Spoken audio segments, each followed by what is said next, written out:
Without money, we are not going to manage. So we cannot heal a pandemic by believing or depending on what we have already made, because these challenges are coming time and again. Sooner or later, we are going to be told that the use of mask is not important. There should be some kind of thing that should be bought, that must be used. And this thing is not just going to come free. It has to be bought. Where are we going to get the money if we close our economies in Africa?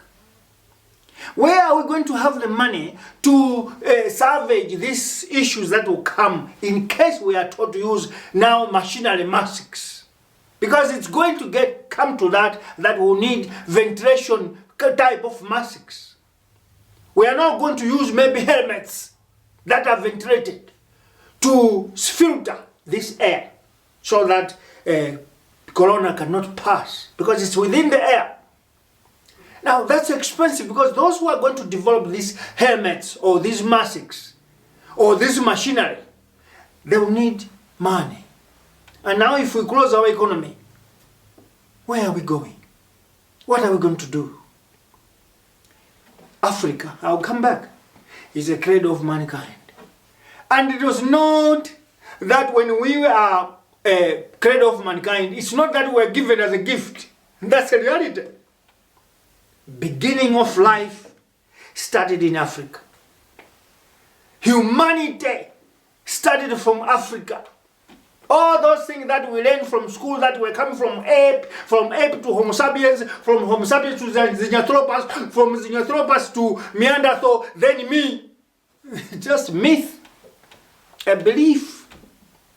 The truth is, Africa is the cradle of mankind.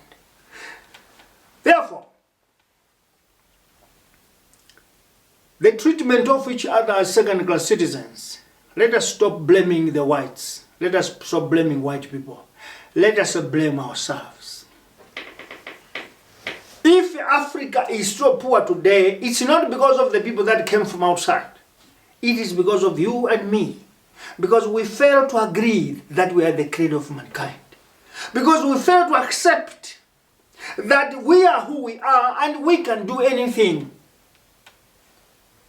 I want to repeat. We are failing to accept that we are who we are. We are accepting to agree that this is who we will be. Instead, we expect to be told who we are by someone from the West, someone from the East. And you know what? We are coming from a history of colonization. We were taught English, French, Portuguese, Spanish. That is our history. We'll never change that. A little bit add Dutch, Afrikaans. That is our history, and this is part of us. We will live with this. But because of laziness, because of pretending Africa, and because of not believing ourselves, we want to change that history by looking east. Now, while we are looking east, we find a huddle. Because everything we find there is different from what we know. From birth, what we know is we speak English, we live English life. We speak Portuguese, we live Portuguese life. We speak Spanish, we live Spanish life. We speak Dutch or Afrikaans life, and that's life we live.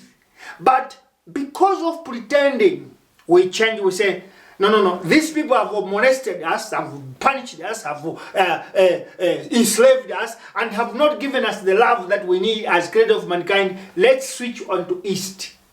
Before we reach East, we find different ball game, which is impossible. What do I mean? We blame Western world. That they cheated us, they stole everything, they took our mines and they took our land and everything, they went. Now, instead of finding a solution here, we tend to say, these are bad people, now let's go east. When we reach in China, we are blocked by language. The language gives us a barrier that we cannot even penetrate, even talk, even tell them our problems that we are coming with from here. Now, what happens? They will tell us that for us to speak to you, you better learn our language. One hurdle. Hurdle number 2. They said, okay, you lost what there? No, land, minerals, and everything. They will tell us that, okay, we are not going to do that. But instead, let's be together. Chinese and you Africans, be together. Now, what we are going to do, we'll give you the money and everything, but we'll give you our people. But still, you must speak our language. That's another hurdle. As if Africa is not a being, as if Africa are not human beings, because we come from problems and we enter into problems. We are coming from problems here and we go to problems again. Now, I will tell you this from our history. Today is 18th January. It's Mandela Day. We will not just skip without talking about him. Happy birthday to his legacy. This is the man who were fighting against colonization, who were fighting against apartheid. And he said, for me to be able to defeat them, let me learn their language. Nelson Mandela started learning Afrikaans because that was the only way they can be able to communicate and argue and reach a compromise. And they did.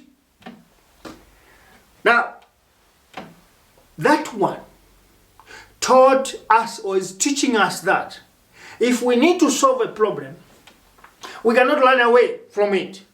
Let us be with the problem, find a solution from within, and we are going to all win. Mandela did that. Many people blamed him. You cannot form a government. You cannot negotiate with the very same people that arrested you, that molested your people, that exploited your nation. But he was a visionary. He said, I can only defeat the enemy by being with him on the same table. Not running away from him.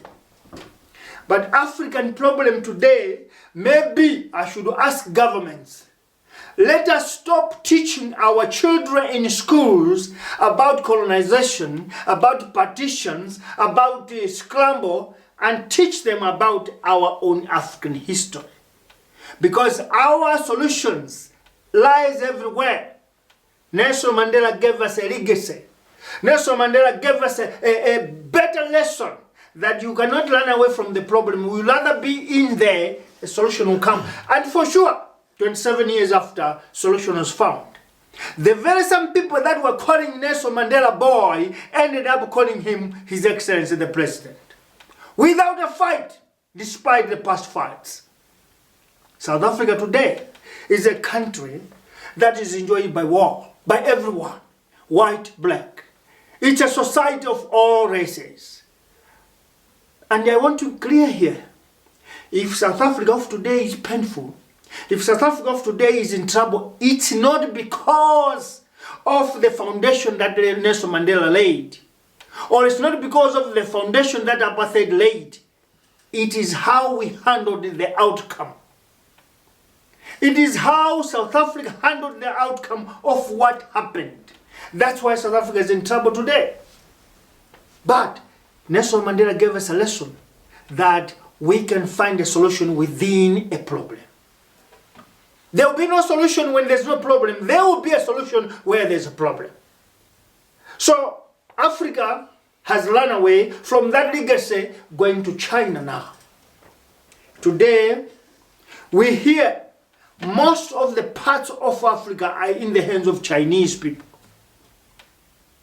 The people of those countries don't know, but the governments know that this airport is run by Chinese. This port is run by Chinese. Because they are afraid the day that they will tell their people in Africa that, listen, this part is ours by name, but the owners are Chinese, Africans will rise against them. So, pretending, it's one biggest problem. We live in false pretense. We believe in wrong things.